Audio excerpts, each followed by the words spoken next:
सुप्रभात। Number system के इस एपिसोड में आपका फिर से स्वागत है। आज हम रेशनल नंबर्स के डेसिमल रिप्रेजेंटेशन के बारे में सीखेंगे कि रेशनल नंबर का डेसिमल फॉर्म किस प्रकार का होता है।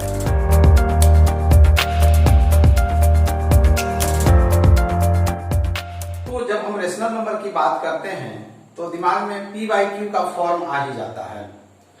तो P बाई Q के फॉर्म में जब रेशनल नंबर्स की बात करते हैं तो उसका डेसिमल रिप्रेजेंटेशन जब करेंगे तो इसका डेसिमल रिप्रेजेंटेशन दो प्रकार से होता है। पहला डेसिमल रिप्रेजेंटेशन होता है टर्मिनेटिंग और दूसरा होता है रिपीटिंग।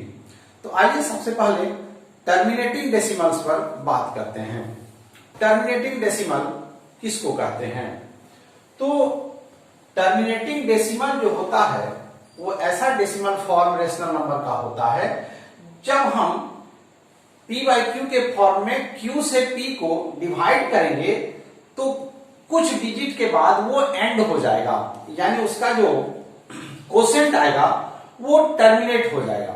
यानी डेसिमल के बाद 1 डिजिट, 2 डिजिट, 3 डिजिट, 4 डिजिट, किसी ना किसी डिजिट के बाद एंड हो जाएगा। तो ऐसे डेसिमल फॉर्म को टर्मिनेटिंग कहा जाता है। तो कैसे समझेंगे कि वो टर्मिनेटिंग होगा कि नहीं? तो इसका सबसे महत्वपूर्ण पहलू ये है कि जो P बाई Q का फॉर्म है तो Q का जो प्राइम फैक्टर्स होंगे 2 और 5 केवल होंगे। तो यानी P बाई Q के फॉर्म में जब रेशनल नंबर होगा और Q का प्राइम फैक्टर या 2 होगा या 5 होंगे या दोनों होंगे तो निश्चित रूप से वह रेशनल नंबर का डेसिमल फॉर्म टर्मिनेटिंग होगा।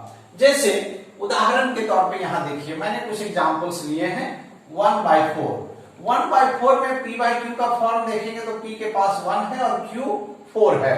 इस 4 का प्राइम फैक्टर्स क्या है? 2 है।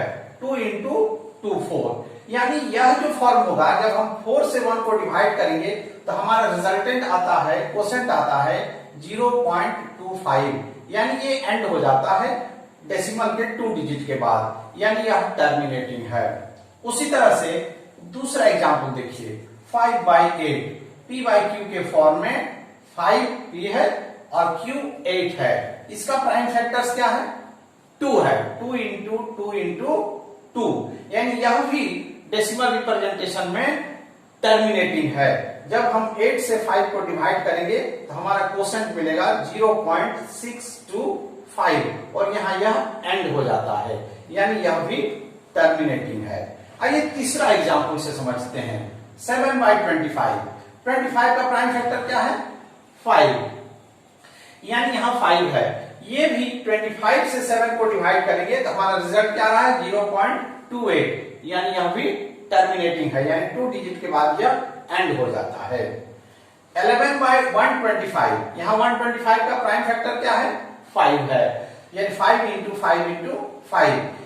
125 से जब 11 को डिवाइड करेंगे तो हमारा रिजल्ट क्या आता है? 0.088 और यहां ये यानी डेसिमल के बाद 3 डिजिट के बाद ये एंड हो जाता है, यानी यह भी टर्मिनेटिंग है। आइए एक और एग्जांपल देखते हैं। 17/40 40 का प्राइम फैक्टर्स क्या है? 2 है और 5 है। 2 इंटू 2 इंटू 2 इंटू 5, यानी 40 से 17 को डिवाइड करेंगे तो हमारा रिजल्ट ये आया, यानी यह भी टर्मिनेटिंग है। यानी यहाँ प्राइम फैक्टर्स क्या है? 2 और 5 यहाँ दोनों है। इन सब एग्जांपल्स में देखे थे कि इसके पास 2 है, यहाँ भी 2 है, यहाँ 5 है, यहाँ 5 है, यहाँ दोनों है, 2 भी है और 5 भी है।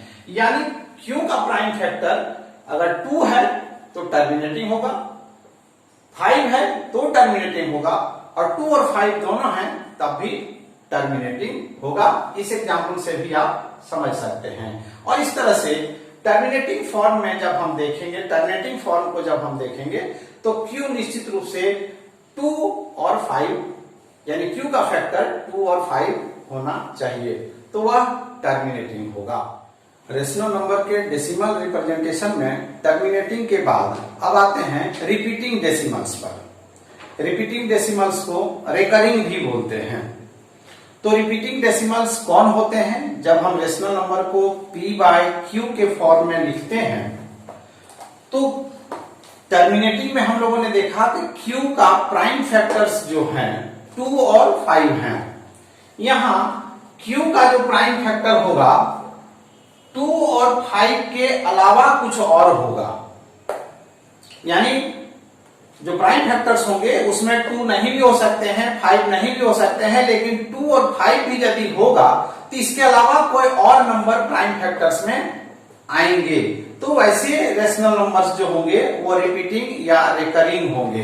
यानी रिपीटिंग का मतलब है कि जब डेसिमल के बाद कोई एक डिजिट कंटिन्यू रिपीट होगा या सेट ऑफ डिजिट यानी कुछ डिजिट रिपीट होने लगेंगे, तो ऐसे रेशनल नंबर्स को रिकरिंग या रिपीटिंग डेसिमल्स कहते हैं। आइए उदाहरण के साथ समझने का प्रयास करते हैं।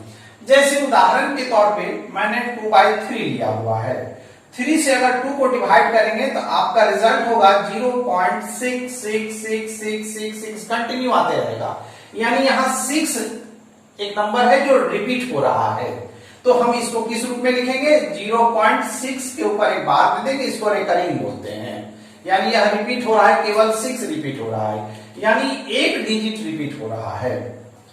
दूसरे उदाहरण में देखिए 3/11 डिवाइड करेंगे तो हमारा रिजल्ट होगा 0.27272727, यानी 2 डिजिट आपका इसमें रिपीट हो रहा है। तो हम इसको इस प्रकार लिखेंगे 0.27 पर रिकरिंग। ठीक है, यानी 2 डिजिट रिपीट हो रहा है, यानी सेट ऑफ डिजिट रिपीट यहां हो रहे हैं। यहां एक डिजिट रिपीट हो रहा था, यहां 2 डिजिट रिपीट हो रहा है, यानी ये रिकरिंग फॉर्म में है। तीसरा उदाहरण देखिए, जैसे 8/7 लिए, 7 से 8 को डिवाइड करेंगे तो हमारा रिजल्ट क्या रहा है? 1.142857 142857 142857 इस तरह आते जाएगा। यानी यहां कई डिजिट्स रिपीट हो रहे हैं, 14287, यानी इतना डिजिट रिपीट हो रहा है। तो हम इसको इस फॉर्म में लिखेंगे 1.142857 और एक रिकरिंग यानी बार दे देंगे। यानी ये जो कहलाता है ये लेंथ ऑफ पीरियड कहलाता है। इसमें लेंथ ऑफ पीरियड एक डिजिट का है, लेंथ ऑफ पीरियड यहाँ 2 डिजिट का है, यहाँ 1 2 3 4 5 6 डिजिट का लेंथ ऑफ पीरियड है। एक और उदाहरण देखते हैं 11/6। यहां देखिए 6 का प्राइम फैक्टर क्या है? 2 और 3 है, यानी 2 तो है लेकिन एक और नंबर है अदर देन 2, यानी 3 आ गया है, तो यह भी रिपीटिंग होगा। यानी इससे जब इस 6 से हम 11 को डिवाइड करते हैं तो रिजल्ट क्या आता है? 1.83333, यानी केवल 3 रिपीट हो रहा है, यानी 1.8 और 3 के ऊपर रिकरिंग दे देंगे। यहां भी एक डिजिट इसका लेंथ है। एक और उदाहरण देखते हैं 7/15। यहाँ इसका प्राइम फैक्टर कितना है? 3 और 5।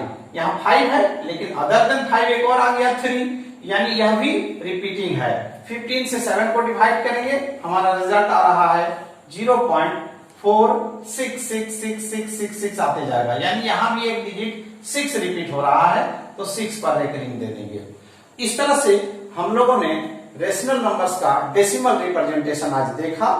पहला टर्मिनेटिंग और दूसरा रिपीटिंग। टर्मिनेटिंग के केस में ध्यान ये रखना है कि जो Q का प्राइम फैक्टर्स है वो 2 और 5 है, और रिपीटिंग में Q का प्राइम फैक्टर अदर देन 2 और 5 है।